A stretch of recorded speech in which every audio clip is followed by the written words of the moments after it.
Mesdames, Messieurs, mes chers confrères, je vais donc vous parler vous résumer la thèse que j'ai faite à l'École pratique des hautes études que j'ai soutenue l'année dernière au mois de juin et qui portait sur l'influence éventuelle de Charles Darwin et de l'évolution sur les arts plastiques, donc dans la seconde moitié du 19e et au début du 20e, grosso modo avant la guerre de 14, qui dans ce domaine-là comme dans d'autres a marqué une certaine césure. Alors, ça faisait très longtemps que je souhaitais m'intéresser aux relations entre la science et les arts et que je me demandais comment nos artistes, si sensibles, si nombreux et si variés à la fin du 19e, s'étaient saisis des grandes découvertes scientifiques du 19e qui ont été extrêmement abondantes, probablement encore plus qu'au 20e siècle. Alors, c'est à l'occasion d'une exposition du Grand Palais, j'ai eu l'occasion de voir un tableau d'Odilon Redon dont le cartel mentionnait qu'il avait été inspiré par Charles Darwin, ce qui sur le moment m'avait beaucoup surprise et m'avait fait me poser des questions. Lorsqu'il a donc été question que je fasse une thèse de sciences humaines, section histoire de l'art à l'École pratique des hautes études, j'ai repensé à ce tableau et c'est là que j'ai décidé de m'intéresser donc à Darwin. Et vous allez voir qu'il y a beaucoup de choses à en dire. Alors Darwin, que vous voyez ici à 4 âges de sa vie, à 6 ans, avec un pot de fleurs, ce qui témoigne tout à fait, donc il confirmera dans son autobiographie, à savoir que dès sa plus tendre enfance, il s'est intéressé au naturalisme et aux choses de la vie et de l'environnement. La seconde photo vous le montre à 32 ans, au retour de son voyage sur le Beagle. Vous savez sans doute que Darwin, qui était né en 1809, est parti en 1832 faire un voyage de 5 ans autour du monde, un voyage scientifique comme on en faisait beaucoup dans les débuts du 19e siècle et qui faisait en quelque sorte un peu suite au genre de voyage dont le corps expéditionnaire français avait initié les prémices. Donc Darwin a fait ce voyage pendant 5 ans, de 1832 à 1837, et là, vous le voyez en 1837, au moment où il vient de rentrer, où il va se marier. En bas à droite, c'est Darwin à 50 ans, en 1859, lors de la publication de l'origine des espèces, qui a été son premier très grand livre et qui devait faire fureur, si j'ose dire, ou un véritable succès dans tous les milieux scientifiques français. Et enfin, la dernière photo est celle de Darwin en 1881, un an avant sa mort. Cette photo est une photo de Julia Cameron, très célèbre. On a beaucoup glosé, en particulier sur la symbolique que semblait avoir utilisée Julia Cameron, avec cet arbre couvert de lierre sans feuilles, puisqu'on doit être en plein hiver, et qui pour certains représenterait la chaîne de l'évolution et toutes les idées et les concepts de Darwin. Enfin, peu importe. Mais donc là, nous sommes à la veille de sa mort qui eut lieu en 1882, alors qu'il était devenu célèbre dans l'Europe entière. Alors pourquoi Darwin fut-il si célèbre? C'est qu'il a apporté non pas la notion d'évolution qui était déjà sous-jacente dans toute l'idée de la biologie au XVIIIe siècle, mais il a apporté l'idée du mécanisme de l'évolution. Alors je vous résume une diapositive double extrêmement synthétique mais très succincte ce qu'on peut penser de la théorie de l'évolution. À droite, vous avez ici, sous la forme de ce schéma très linéaire, superposant différentes lignes, la principale théorie de l'évolution avant Darwin. C'est celle de notre compatriote Jean-Baptiste Lamarck, qui en 1809, donc sous l'Empire, avait publié son traité de philosophie zoologique, et ce traité résumait assez bien la pensée de toute la fin du XVIIIe. C'est-à-dire qu'on pensait que toutes les espèces présentes sur Terre étaient perfectibles et que non seulement elles étaient perfectibles, mais qu'elles se perfectionnaient avec le temps. L'image la plus courante était celle que vous avez certainement vue de la girafe qui est en train de manger une pomme sur un arbre et qui résume assez bien la théorie de Lamarck. C'est-à-dire qu'on pensait que plus le temps passait, plus la girafe, dans les générations qui suivaient, était capable d'allonger son cou pour saisir une pomme située de plus en plus haut. Ce qui voulait dire que il y avait des caractères acquis, la longueur du cou, qui s'incluaient dans le patrimoine qu'on n'appelait pas encore génétique et qui se transmettaient de génération en génération, tout ça aboutissant à une amélioration de l'espèce, puisque la girafe devenait de plus en plus parfaite dans l'art de se nourrir. Alors, il y avait quelques inconvénients à ce système, c'est que d'abord, il y avait eu déjà en Europe des grands penseurs, dont Linné, le Suédois, Buffon et Cuvier, les Français, qui avaient déjà établi des classifications des espèces dans tout le monde organique, c'est-à-dire les êtres, ce que nous appelons les êtres vivants. Et deux choses n'étaient pas comprises, c'était le fait que certaines espèces avaient disparu, puisque vous savez que Cuvier a découvert dans le bassin parisien d'énormes mastodontes dont il n'était pas capable d'expliquer d'où ils venaient et surtout ce qu'ils avaient pu devenir, puisque, à ce qu'on sache, n'est-ce pas, il n'y avait pas en France de mammouths qui circulaient dans les rues au début du 19e. Donc ça voulait dire que des espèces avaient disparu, et si des espèces avaient disparu, ça veut dire que le schéma perfectionniste et perfectible de Lamarck n'était pas vrai. Et d'un autre côté, la théorie de Lamarck, il y avait un autre élément qui était très important, c'est qu'on savait qu'il y avait une multitude d'espèces. Linné lui-même avait déjà compté plus de 13 000 espèces vivantes, et encore il était loin du compte. Et on ne savait pas comment expliquer cette multitude, et surtout on ne savait pas expliquer comment l'homme, cet individu parfait, se situait par rapport aux 12 999 autres espèces. Bon.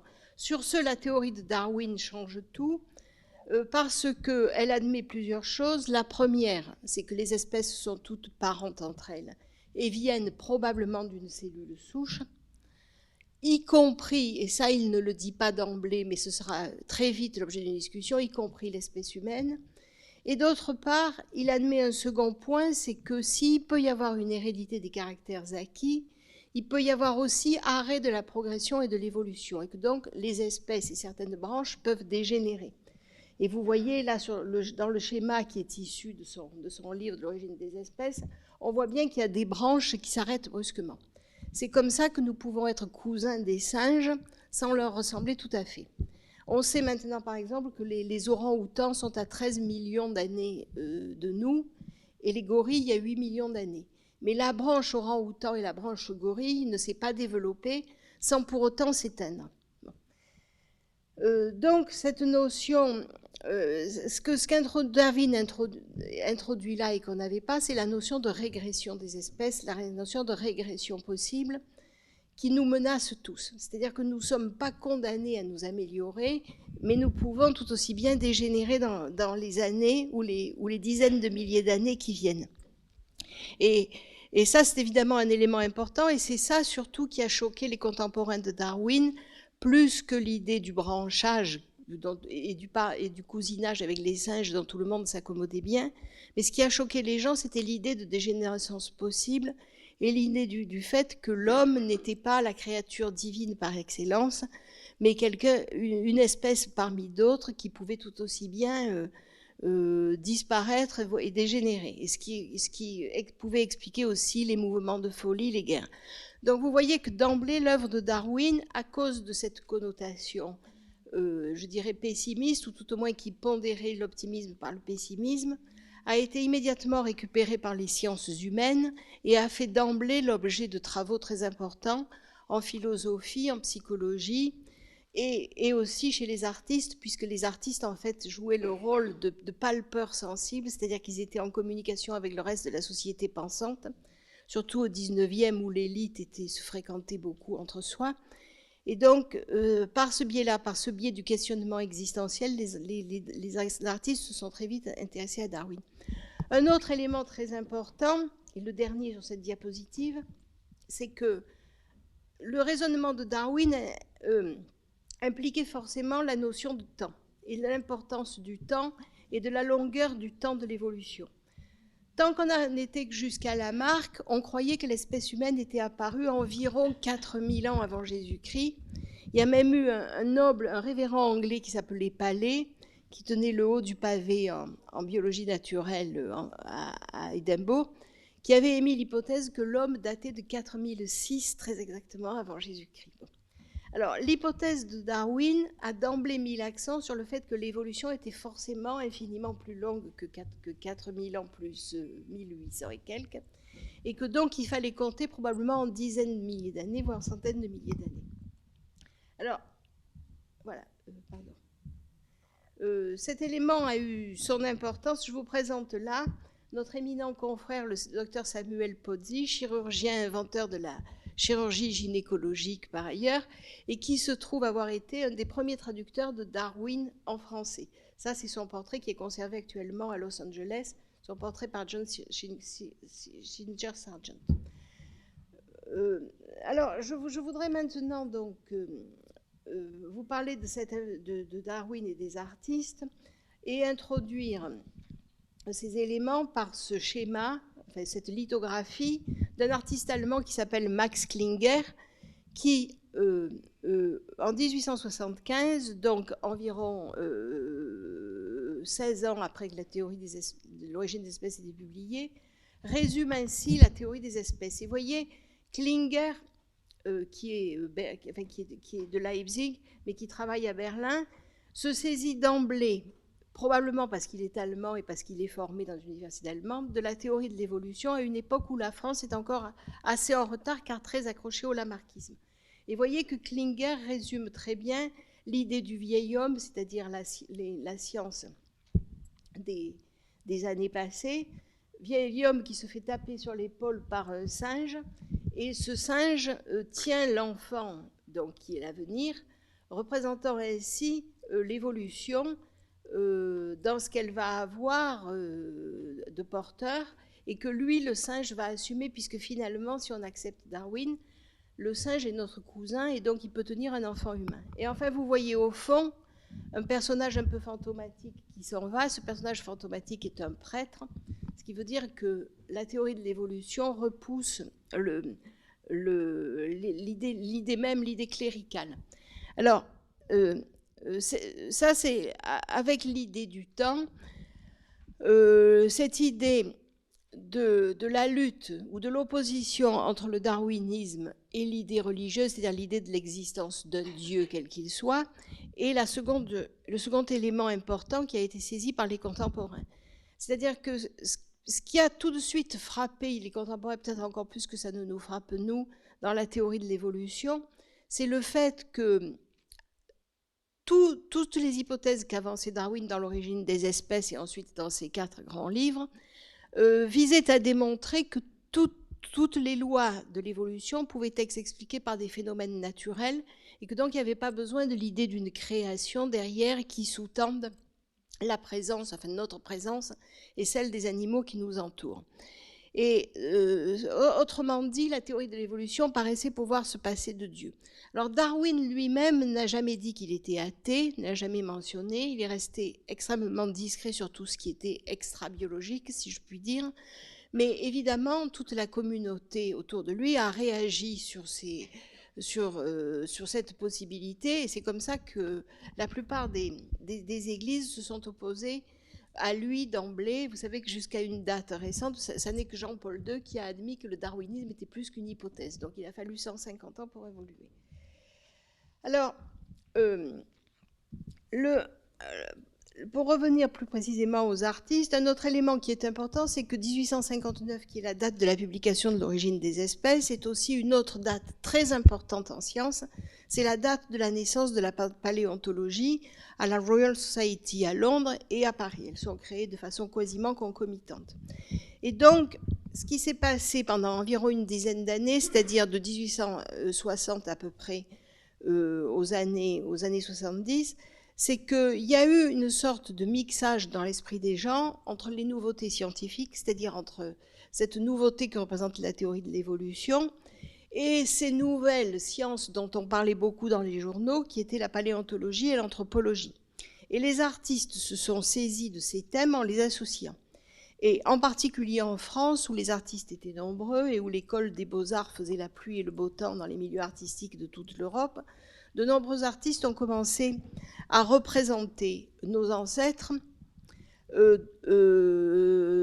dans une perspective évolutionniste, c'est-à-dire que pour eux, représenter nos ancêtres qu'on retrouvait quotidiennement, quasiment dans les fouilles, c'était servir l'idée de l'évolution. Alors là, vous avez le tableau Princeps, n'est-ce pas, d'une longue liste, qui est un tableau d'un certain Xénophon Éloin que vous pouvez contempler au musée de Saint-Germain et qui représente le repas funèbre. Alors, on ne comprend pas très bien d'ailleurs pourquoi c'est funèbre, mais ce qu'il faut remarquer, c'est que ce tableau présente tous les caractéristiques d'un tableau académique tel qu'on pouvait le faire aux Beaux-Arts à l'époque. Vous voyez des êtres humains qui sont tous assez beaux, bien représentés, le petit garçon derrière qui ressemble au millier de Saint Jean-Baptiste qu'on a vu dans toute la peinture depuis le XVIe siècle, les dames soigneusement coiffées avec des bouclettes, on dirait une Rebecca au puits. Donc il y a un certain idéalisme qui préside à la peinture au départ, et qui permet de reconstituer les corps de ces individus qu'on retrouve dans les nombreuses fouilles patronnées par l'Empire et par Napoléon III directement lui-même. Encore un exemple, alors plus tardif, ça c'est un tableau de Paul Jamin en 1903 qui représente l'attaque. On voit vaguement une espèce de tigre là au fond de la grotte qui vient de tuer le sujet qui est au premier plan. Et ce genre de tableaux qui se sont donc multipliés entre 1870 à peu près et la guerre de 14, étaient des tableaux avec quand même un maximum, disons, de 1870 à 1880, étaient des tableaux qui étaient toujours réalisés par une très étroite collaboration entre les peintres et les scientifiques. Et ça, ce tableau de Paul Jamin, que Paul Jamin est allé peindre au Luxembourg, figurez-vous, avait été peint avec la collaboration de Louis Capitan, qui était un des grands paléontologistes de l'époque. Et il y a eu des commentaires à la fois dans les revues scientifiques, dans la Gazette des Beaux-Arts, et dans les revues scientifiques, où on admirait à la fois le talent du peintre et la très grande exactitude scientifique de la représentation, basée sur des critères qui nous paraissent pour nous un petit peu litigieux, mais c'était l'esprit, c'est-à-dire que pratiquement tous les peintres de l'époque se sont associés à un scientifique pour essayer de faire des reconstitutions qui, à vrai dire, était incontournable en l'absence d'autres techniques. Alors en voilà un autre, ça c'est de Léon Fèvre, c'est un tableau qui est conservé à Dijon, et ça s'appelle L'agresseur, comme vous pouvez vous en douter, ça répond à peu près aux mêmes critères esthétiques que le précédent. Revenons à l'Allemagne, pour vous montrer aussi à quel point, je veux dire, l'homme n'était pas le seul à être représenté, c'est-à-dire de la même façon qu'on s'intéressait à nos ancêtres et aux chaînons manquants éventuels. Évidemment, la théorie de l'évolution a lancé le sujet de la représentation des animaux, en particulier de nos chers cousins les singes. Bon, jusqu'au XVIIIe, quand on représentait des singes, c'était toujours dans des circonstances anthropomorphiques où vous aviez des singes déguisés, avec des petits habits, en train de jouer d'un instrument de musique ou de faire un tour de cartes, par exemple. Là, c'est un tableau allemand de Gabriel von Max qui est à Munich, et vous voyez que l'esprit est très différent. C'est-à-dire que ce von Max, qui était un grand original, élevait des singes dans son parc, donc bavarois, à Munich, et il a peint son propre groupe de singes, qui lui appartenaient, enfin ses animaux domestiques, sous une forme très naturaliste, c'est-à-dire que c'est tel qu'ils peuvent se présenter lorsqu'ils jouent ensemble ou lorsqu'ils sont rassemblés sur une caisse. Et il a secondairement et artificiellement ajouté un prétexte au tableau en rajoutant sur le côté la tranche d'un tableau, et il a intitulé son tableau « Les singes juges d'art ». Mais dans tout ce que ça peut avoir aussi d'académique et d'un naturalisme un peu pompier, ce tableau eût été impensable quelques années avant parce qu'on n'aurait jamais représenté des singes finalement dans une position très naturelle. Voilà là une caricature de Daumier où Daumier reprend encore le thème du cousinage avec les singes sous une forme très fine et très futée. On voit cet homme qui est avec une image en miroir, on se croirait quasiment dans les Ménines de Velázquez, c'est-à-dire que, en fait, je veux dire par là que Daumier nous fait entrer dans le tableau, c'est-à-dire qu'est-ce qu'on regarde, qui regarde qui, est-ce que c'est nous qui regardons, est-ce que c'est le vieil homme qui est en train de regarder le singe, et le singe est-il vraiment un singe ou est-ce un être humain très poilu? Dans les premiers instants où on regarde ce tableau, on a du mal à il faut quelques secondes, disons, pour s'accoutumer à cette idée. Et c'est dans ça que cette caricature est intelligente et dépasse assez largement toutes celles qu'on a pu voir à l'époque et qui ont été légion, qu'on retrouve dans de nombreux ouvrages. Peu à peu, la peinture de la préhistoire évolue et je vais maintenant vous parler des deux grands tableaux qui, en quelque sorte, clôturent la période de l'étude préhistorique. Vous avez là d'abord le tableau réalisé par Fernand Cormon pour le salon de 1880 qui représente la fuite de Caïn avec toute sa famille. Et si vous... Enfin, le tableau est peut-être un peu flou là, mais si vous le regardez, vous vous apercevez qu'en fait, les critères ont changé. C'est-à-dire que nous ne sommes plus dans la représentation idéalisée que vous avez vue dans le tableau de Xénophon et Loin.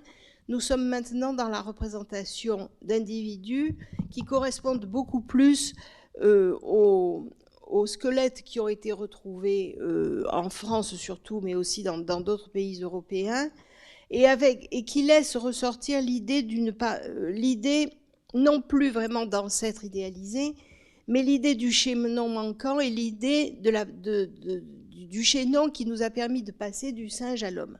Donc, ce qui veut dire que plus le temps passe, plus on s'éloigne de l'idéalisation qui restait assez classique, pour en venir à un questionnement existentiel, c'est d'où vient l'homme, d'où vient le mal chez l'homme, et comment le mal est-il né chez l'homme.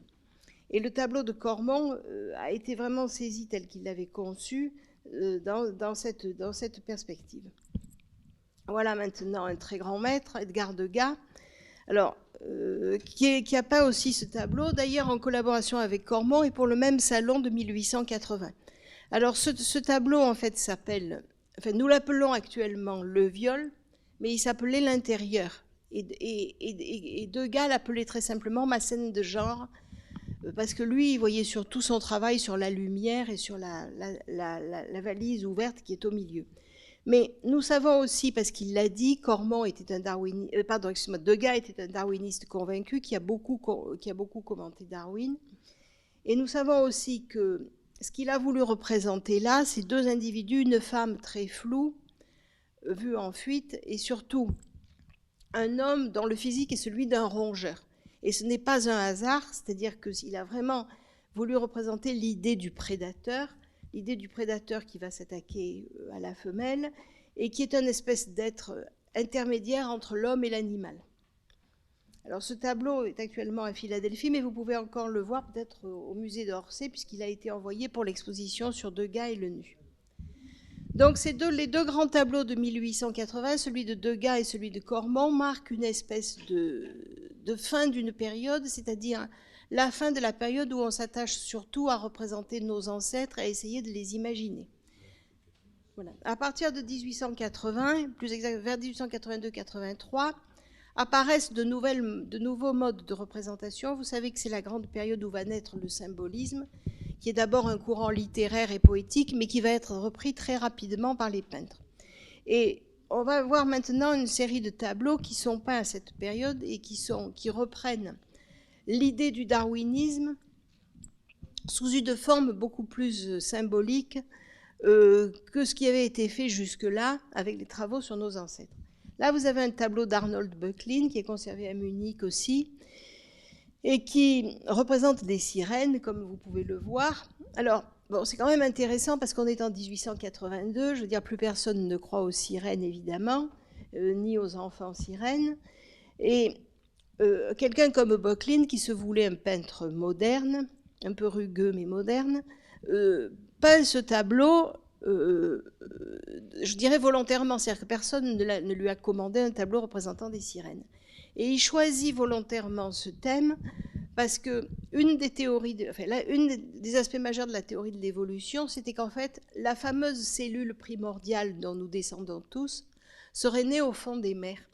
Et Darwin pensait en fait que l'évolution avait d'abord permis l'apparition des poissons, puis de toutes les espèces qui en dérivent, y compris donc les oiseaux et nous, enfin les mammifères.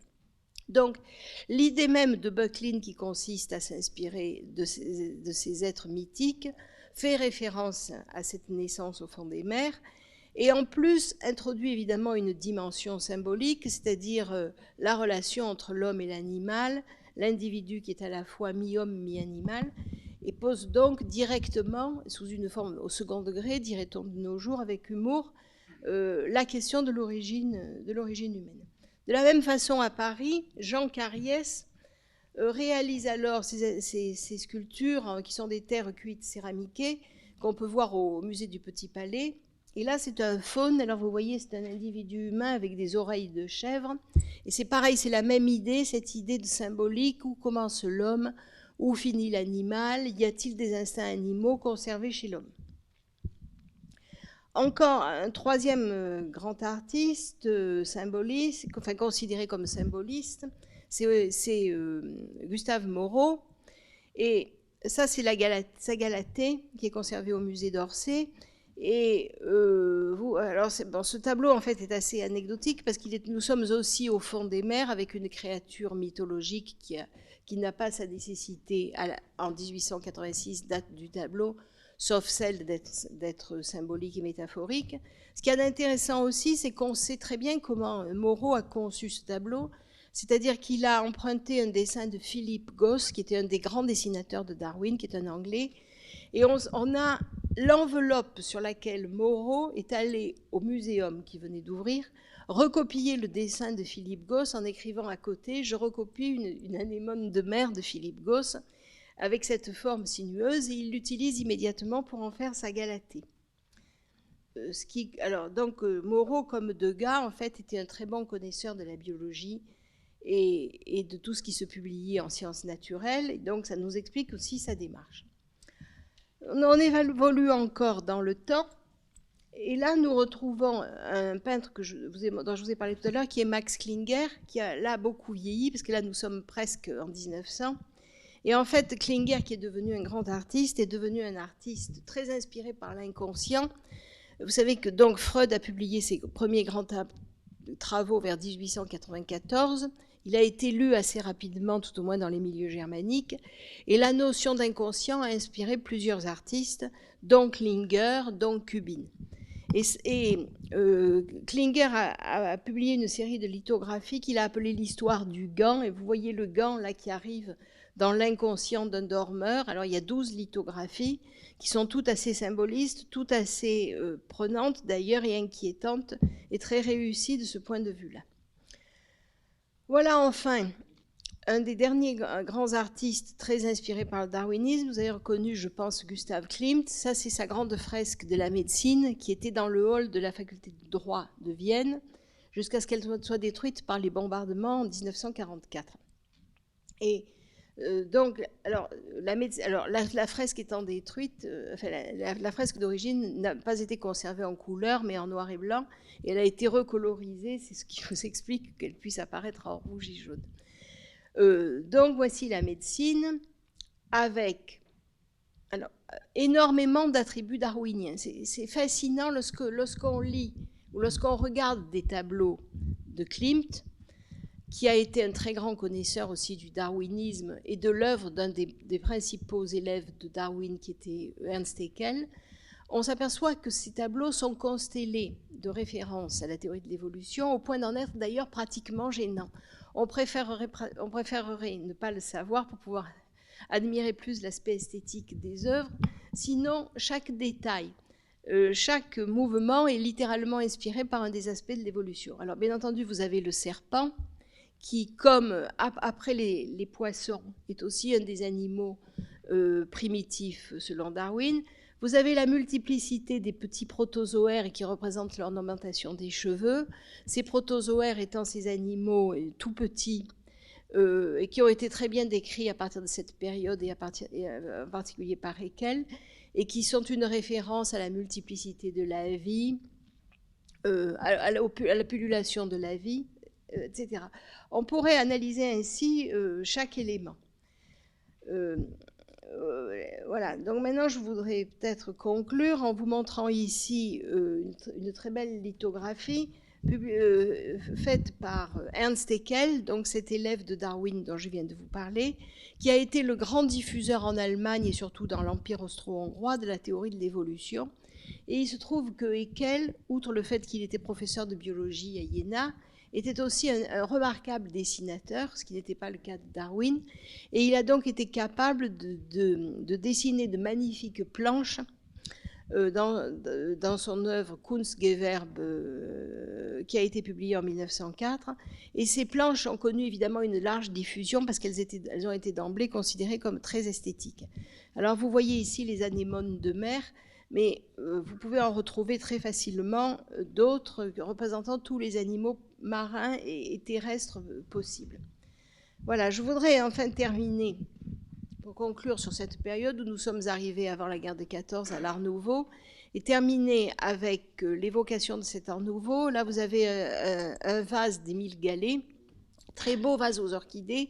Alors, Émile Gallé, fondateur de l'école de Nancy, père spirituel de l'école de Nancy, je devrais peut-être dire aussi, dessinateur absolument remarquable et grand naturaliste. On a des ouvrages entiers de Gallé, des publications originales sur différentes plantes, en particulier sur les orchidées.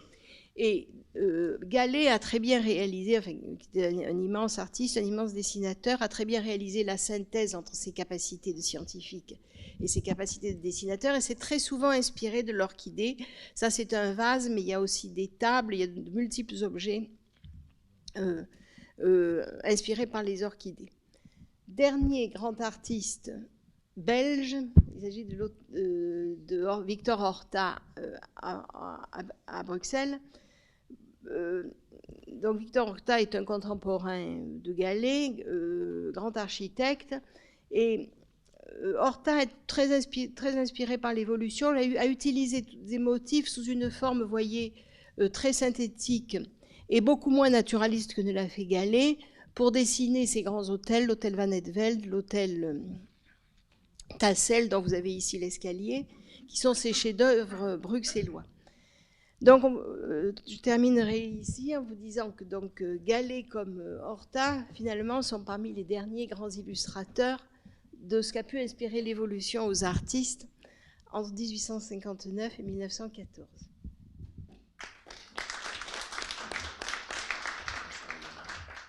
Merci madame pour votre communication. Alors dans le style des peintures que vous présentiez des années 1880, je voudrais citer des peintures qui passent inaperçues, qui sont dans le hall de la faculté de pharmacie de Paris, ici tout près, et qui reprennent très bien les thèmes que vous avez développés, les débuts de l'humanité et le monde animal dans un contexte qui est un peu nébuleux et qui semble faire une fusion entre les débuts de l'humanité et ces animaux qui sont parfois un peu ambigus. Et si vous allez à la faculté de pharmacie, jetez un coup d'œil. Ces peintures sont un peu fanées. Elles ont été réalisées vers 1880 par un artiste originaire de Nancy, je crois. Je connais aussi les autres œuvres de Cormon sur les débuts de l'humanité, effectivement, le mangeur de crabes, le pêcheur de je ne sais plus quel poisson, et qui sont effectivement dans le hall de la faculté de pharmacie, qui sont, comme vous dites, elles sont un peu fanées, mais elles sont magnifiques.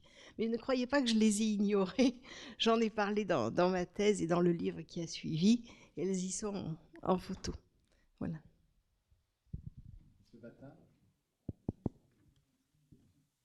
Merci Madame de nous avoir remis Darwin au goût du jour et d'avoir bien insisté sur la notion du temps. La science actuelle est tout à fait dans la lignée darwinienne. Je dois dire que la génomique confirme tout à fait que l'ontogénèse reproduit la phylogénèse.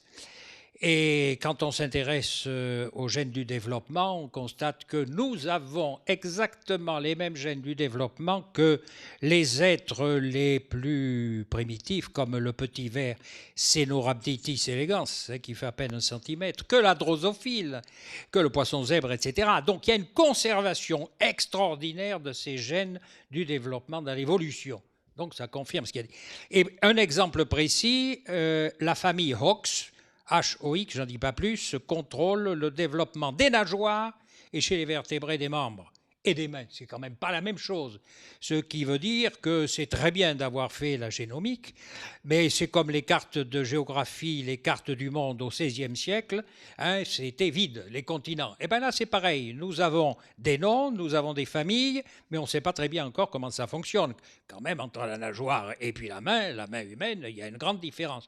Voilà. En tout cas, on est tout à fait dans le sillage de Darwin, et je dois dire que de plus en plus, personnellement, je suis tout à fait frappé de cette incidence en médecine, alors qu'on n'en parle pas. Et il y a manifestement des implications darwiniennes de la médecine, et je veux n'en prendre simplement qu'un exemple, mais ça mériterait une communication, Monsieur le Président, à savoir l'obésité actuelle, qui est la première épidémie non infectieuse de l'histoire de l'homme. Eh bien, c'est parce que nos gènes se sont habitués pendant des millénaires à la famine, à la pénurie. Bien. Et tout d'un coup, ils se retrouvent dans nos pays, bien entendu, pas sur toute la planète, confrontés à l'abondance alimentaire et à la sédentarité. Eh bien, ça se retourne contre nous. Alors, avant qu'ils s'adaptent à l'abondance, il y en a pour des millénaires. Mais c'est une explication darwinienne de l'obésité actuelle. Mais il y a beaucoup d'autres explications encore. Mais ça, nous ne le verrons pas. Alors, 2 points sur lesquels vous venez de mentionner. D'une part, pour ce qui est de l'intérêt des médecins pour Darwin, à mon avis, ça pourrait faire l'objet d'un article en soi. Lorsque j'ai fait ma thèse, je suis bien entendu allée aux archives de l'assistance publique rue des Minimes, et on constate de façon intéressante que les médecins ont été parmi les premiers lecteurs de Darwin, ce qui nous rassure sur nos intérêts culturels, n'est-ce pas? Puisque dès 1865, un certain Paul Dupuy a publié un grand article sur Darwin, auquel il n'avait pas compris grand-chose d'ailleurs, mais enfin au moins il s'y est essayé. Et puis comme je vous l'ai dit tout à l'heure, Samuel Pozzi a été le premier traducteur de la filiation de l'homme, et il l'a traduit fort bien. Bon. Donc, alors il y a plusieurs articles qui datent des années 1860-1870. Et ensuite, on a une sorte de grand trou dans les archives de la paix où il n'y a plus rien, jusqu'à ce que Jean Rostand, dans les années 1930, reparle de la théorie darwinienne. Et ça recoupe tout à fait, en fait, l'histoire du darwinisme, c'est-à-dire qu'il y a eu le grand engouement au moment de la publication des origines des espèces, une certaine tombée dans l'ombre quand on n'arrivait pas à l'expliquer, et puis 2 recrudescences, celle de 1900, au moment où on découvre les travaux de Mendel et on comprend que ça peut être lié. Travaux de Mendel qui en fait étaient antérieurs, mais qui avaient été aussi méconnus, qui étaient méconnus. Et en 1900, on les redécouvre, et puis la seconde grande percée, c'est 1930, quand Dobzhansky introduit la notion de gène. Et là, on redécouvre Darwin. Mais donc, on a à la fois l'explication du phénomène, n'est-ce pas, de la connaissance du darwinisme, et la sombre vie de l'assistance publique des médecins, et de voir comment les médecins ont réagi face au darwinisme.